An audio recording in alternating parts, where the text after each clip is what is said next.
Bonjour à tous, comme promis, nous nous retrouvons aujourd'hui pour l'analyse d'un bulletin météo. Rassurez-vous, nous n'entrerons pas forcément trop dans les détails, de manière à rester accessible et compréhensible au plus grand nombre. Cependant, il s'agit ici de comprendre comment procéder et surtout de distinguer les différentes situations météorologiques susceptibles de se produire dans nos régions en Suisse. Comment procéder donc? La première étape est la plus simple, il s'agit de localiser les zones de haute et de basse pression. En effet, anticyclones et dépressions nous permettent de savoir si l'air est sec ou humide, s'il est chaud ou froid, si le temps est couvert ou ensoleillé. À partir de là, sachant que le vent sort de l'anticyclone dans le sens horaire et entre dans la dépression dans le sens anti-horaire, il s'agira de déterminer le sens du vent et surtout sa force. La force, quant à elle, peut être mesurée grâce au rapprochement des lignes isobares. Pour rappel, nous avions déjà parlé de lignes isométriques ou de lignes isothermes.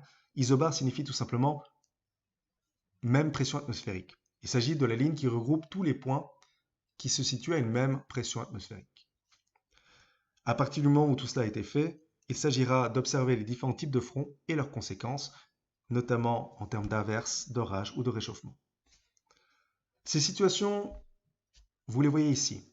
Quelques-unes s'ajoutent à cela, nous y reviendrons, mais vous avez ici les principales, feux du sud, vent d'ouest, feux du nord et bise. Que se passe-t-il concrètement? Pour cette première situation, vous l'aurez peut-être deviné, il s'agit d'une situation de feu. Pour que naisse cette situation de feu, il faut un courant jet sud-sud-ouest au-dessus des Alpes. Et dans cette circonstance, vous le voyez sur la carte, on retrouve toujours à peu près la même chose, à savoir une dépression au nord-ouest de la Suisse, dans la région du nord de la France, de la Manche et du sud de l'Angleterre. Il se forme également un petit anticyclone au-dessus de l'Italie du Nord, ici au niveau de l'Adriatique. Et l'évolution des isobars présente quelque chose d'assez caractéristique, un S, qu'on appelle coude de Föhn, typique de cette situation. Que se passe-t-il concrètement? L'air sort dans le sens horaire de l'anticyclone, il s'agit d'air méditerranéen humide, qui va ensuite grimper sur le flanc sud des Alpes, suivant ce mouvement.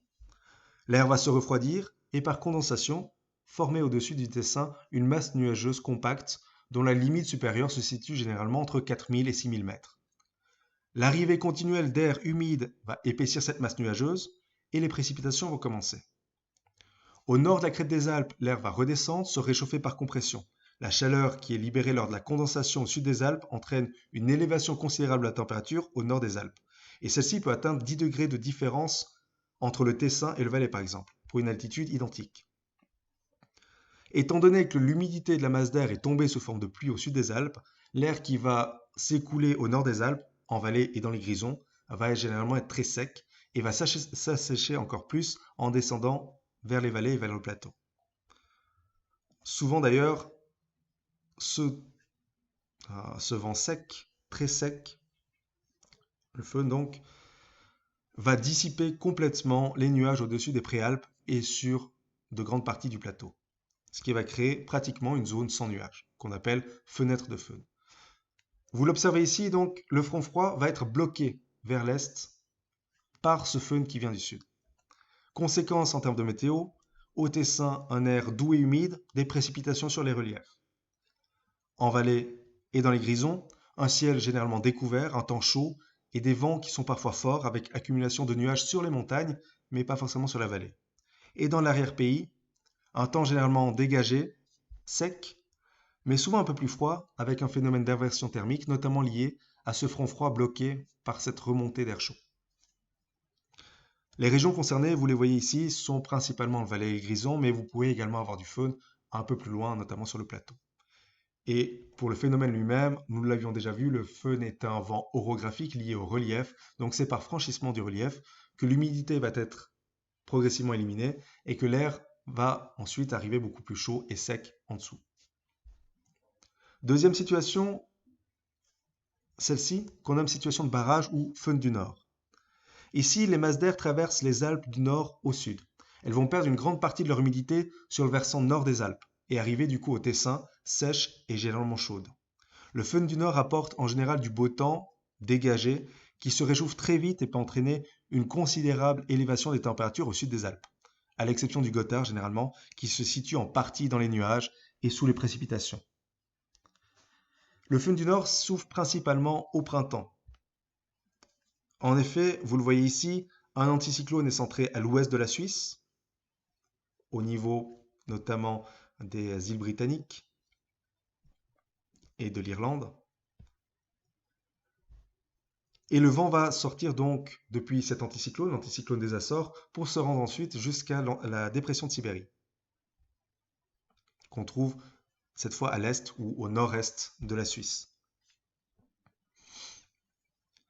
À partir de là, on observe une zone de barrage qui se situe sur le versant nord des Alpes. En effet, de gros nuages vont se former par le franchissement du Jura d'abord, puis surtout des Alpes.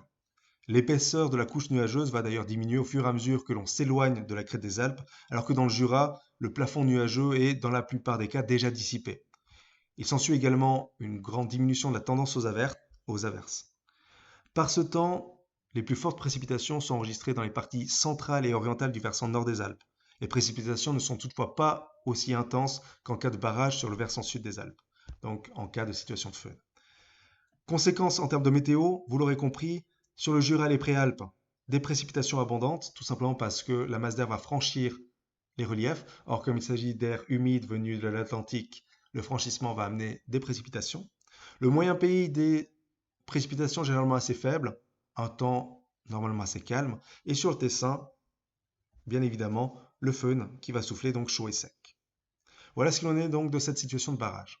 Troisième situation, situation de bise.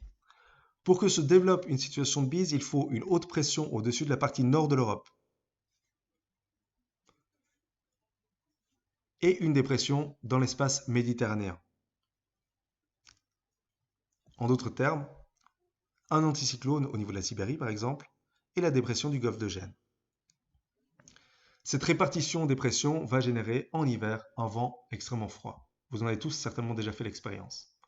L'anticyclone est situé au nord-ouest ou au nord de la Suisse. À partir de là, forcément, la masse d'air va énormément se refroidir au contact du continent en hiver et donc va déferler jusque vers la dépression qui se trouve au niveau du golfe de Gênes. Or, la Suisse se trouve pile au milieu, comme vous pouvez l'observer ici. Et donc, on aura un vent qui vient du nord, nord-est, et qui va balayer la Suisse, amenant beaucoup de fraîcheur, et même beaucoup de froid. Ce vent va être d'autant plus important qu'il va être canalisé entre les Alpes et le Jura, soufflant ainsi très fort, notamment sur la région de Genève, souvent à plus de 50 nœuds, c'est-à-dire plus de 90 km/h. Bien évidemment, cette situation, vous l'aurez compris, est impossible en été, puisqu'en été, on a une dépression sur la Sibérie, et donc aucune possibilité d'avoir ce type de temps. Les conséquences en termes de météo, je l'ai évoqué, pour Genève, une forte bise, rétrécissement notamment lié au Jura et aux Alpes. En Valais, une bise un peu plus faible, plus marquée à Monté et à Martigny, moins dans le reste du canton, et surtout la présence de nuages de neige sur les crêtes, notamment dans la région d'Auvergne. Quatrième situation. On est ici dans une situation d'ouest. En effet, vous pouvez avec moi faire cet exercice. On est dans une situation qui résulte de l'action d'un courant jet d'altitude faisant circuler de l'air humide de l'Atlantique vers l'Europe. Ce courant d'ouest va apporter forcément son taux d'humidité. Et vous le voyez, on a une succession de dépressions qui va amener beaucoup de variations en termes de front froid et front chaud. Donc beaucoup de variabilité en termes de temps.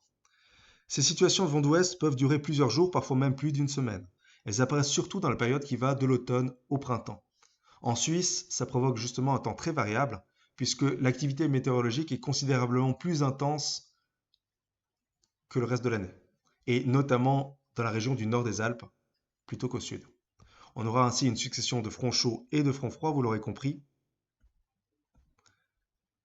Un temps variable, avec des nuages, des précipitations, et selon les circonstances, notamment durant l'été, des formations d'orages, beaucoup plus rares durant l'hiver. Vous le voyez donc, l'anticyclone, encore une fois, qui se situe cette fois au sud du continent. L'air va en sortir dans le sens horaire, va balayer l'Europe depuis l'ouest pour rejoindre la dépression qui se trouve au nord de l'Europe. Et donc, une succession de fronts chauds et fronts froids qui vont amener beaucoup d'instabilité. Cinquième scénario beaucoup plus facile, vous l'aurez compris. Un immense anticyclone recouvre l'ensemble du continent, ou disons une grande partie en tout cas. Dans cette situation d'anticyclone, l'air descend par subsidence et va se réchauffer par compression. Il en résulte une diminution de l'humidité relative de l'air et une dissipation des nuages. Les anticyclones, nous l'avions vu, sont donc des zones de temps dégagées qui ne se déplacent que très lentement. Et ils peuvent amener des périodes de beau temps qui vont de quelques jours à plusieurs semaines. En hiver, cette situation atmosphérique entraîne un fort refroidissement de la surface de la Terre et notamment des couches d'air proches du sol. Donc d'un point de vue global, on aura du beau temps,